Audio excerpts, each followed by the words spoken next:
Hi, അപ്പോൾ എല്ലാവർക്കും നമ്മുടെ ചാനലിലെ പുതിയ വീഡിയോയിലേക്ക് സ്വാഗതം. ഇന്ന് നമ്മൾ ഉണ്ടാക്കാൻ പോകുന്നത് ബ്രെഡ് കൊണ്ടുള്ള ഒരു പുഡിങ്ങാണ്. അപ്പോൾ അതെങ്ങനെ ഉണ്ടാക്കണം നോക്കാം. നേരെ വീഡിയോയ്ക്ക് പോയാലോ.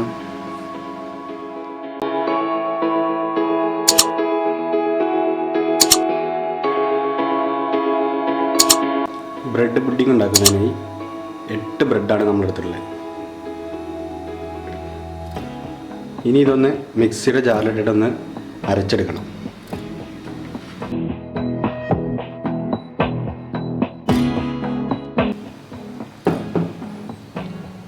ഇതുപോലെ നന്നായിട്ടൊന്ന് അരച്ചെടുക്കാം. ഇനി പുഡിങ്ങിന് ആവശ്യമായ ബാറ്റർ തയ്യാറാക്കിയെടുക്കാം. അതിനായി ആദ്യം 2 ടേബിൾ സ്പൂൺ ബട്ടർ,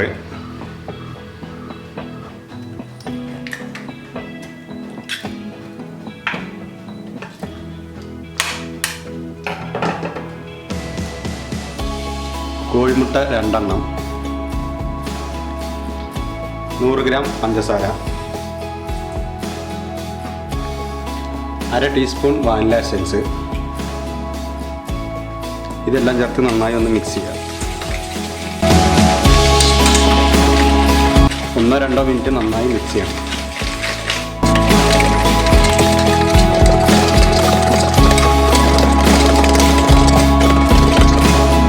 ഇനി ഇതിലേക്ക് 300 മില്ലി പാലുകൂടി ചേർക്കാം. പാലുകൂടി ചേർത്ത് നന്നായി മിക്സ് ചെയ്യാം.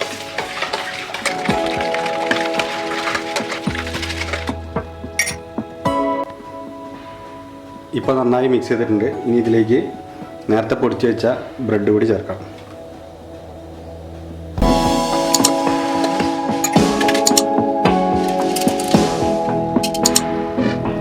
ബ്രെഡ് കൂടി ചേർത്തതിന് ശേഷം ഒന്നുകൂടി നന്നായി മിക്സ് ചെയ്യാം.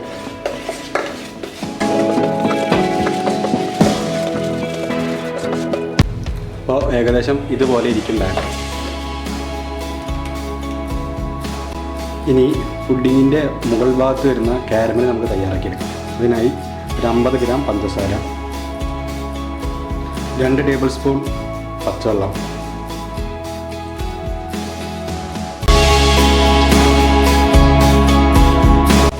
ഇനി ഇതൊന്ന് നന്നായി ഉരുക്കിയെടുക്കാം.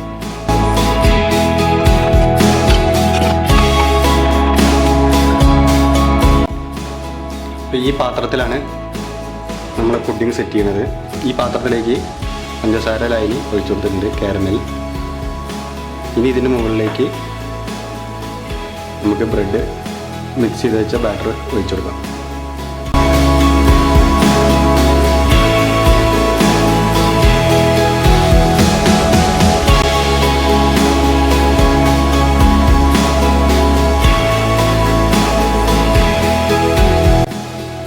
ഇനി ഇത് ഒരു അലുമിനിയം ഫോയിൽ പേപ്പർ വെച്ചിട്ട് നന്നായി ഒന്ന് കവർ ചെയ്ത് വയ്ക്കും.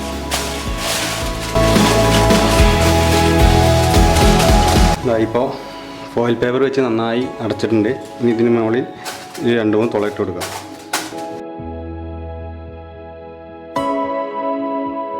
ഇത് നമുക്ക് ഇനി ആവിയിൽ വെച്ച് സ്റ്റീം ചെയ്തെടുക്കാനുള്ളതാണ്. അതിനാണ് ഇങ്ങനെ ഫോയിൽ പേപ്പർ വെച്ച് കവർ ചെയ്യണത്. അപ്പോൾ ഇനി സ്റ്റീം ചെയ്യാം. സ്റ്റീം ചെയ്യുന്നതിനായി ഒരു ഇഡലി പാത്രത്തിൽ 1/4 ഭാഗം വെള്ളം എടുക്കുക. അതിനുശേഷം നമ്മുടെ ഒരു തട്ട് വയ്ക്കാം. അതിലേക്ക് നമ്മുടെ ബാറ്റർ വെച്ച പാത്രം ഇറക്കി വയ്ക്കാം.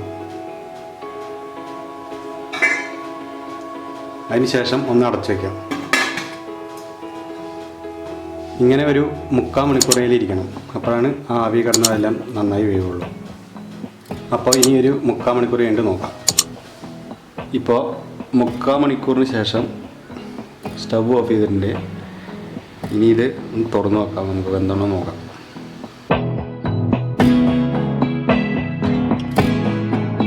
ഇതാണ് നമ്മുടെ പുഡിങ് ഇരിക്കുന്നത്. ഇത് വെന്തോണോ എന്ന് നോക്കാം. നന്നായി വെന്തിട്ടുണ്ട്. ഇനി നമുക്കിതൊരു പ്ലേറ്റിലേക്ക് മാറ്റാം. ഇനി ഇതിൻ്റെ സൈഡൊന്ന് കത്തി കൊണ്ടൊന്ന് കട്ട് ചെയ്തിട്ട് ഒരു പ്ലേറ്റിലേക്ക് മാറ്റാം. ഇപ്പോൾ സൈഡൊക്കെ കട്ട് ചെയ്തിട്ടുണ്ട്. ഇനി ഒരു പാത്രത്തിലേക്ക് മാറ്റി വെക്കാം.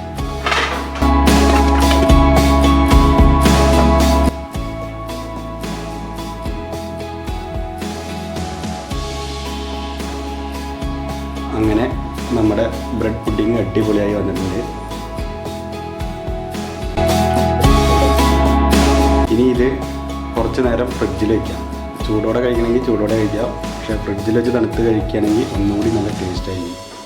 അപ്പോൾ 2-3 മണിക്കൂർ ഫ്രിഡ്ജിൽ വയ്ക്കാം, അടച്ച് വെച്ച് വയ്ക്കാം. ഇപ്പോൾ നമ്മുടെ പുഡിങ് ഫ്രിഡ്ജിൽ വെച്ചിട്ട് ഒരു 2-3 മണിക്കൂറായി.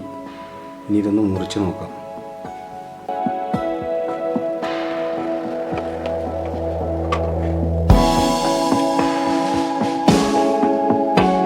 അല്ലേ, നമ്മുടെ പുഡിങ് വളരെ സോഫ്റ്റായിട്ട് അടിപൊളിയായിട്ട് വന്നിട്ടുണ്ട്. എന്താ നല്ല പഞ്ഞി പോലെ ഉണ്ട്. അപ്പോൾ എല്ലാവരും ഇതൊന്ന് ട്രൈ ചെയ്ത് നോക്കണം. വീഡിയോ ഇഷ്ടപ്പെട്ടാൽ ഒന്ന് ലൈക്ക് ചെയ്യണം, ഷെയർ ചെയ്യണം, ഒന്ന് സബ്സ്ക്രൈബ് കൂടി ചെയ്തോളൂ കേട്ടോ. അപ്പോൾ അടുത്ത വീഡിയോ ആയിട്ട് വീണ്ടും കാണാം.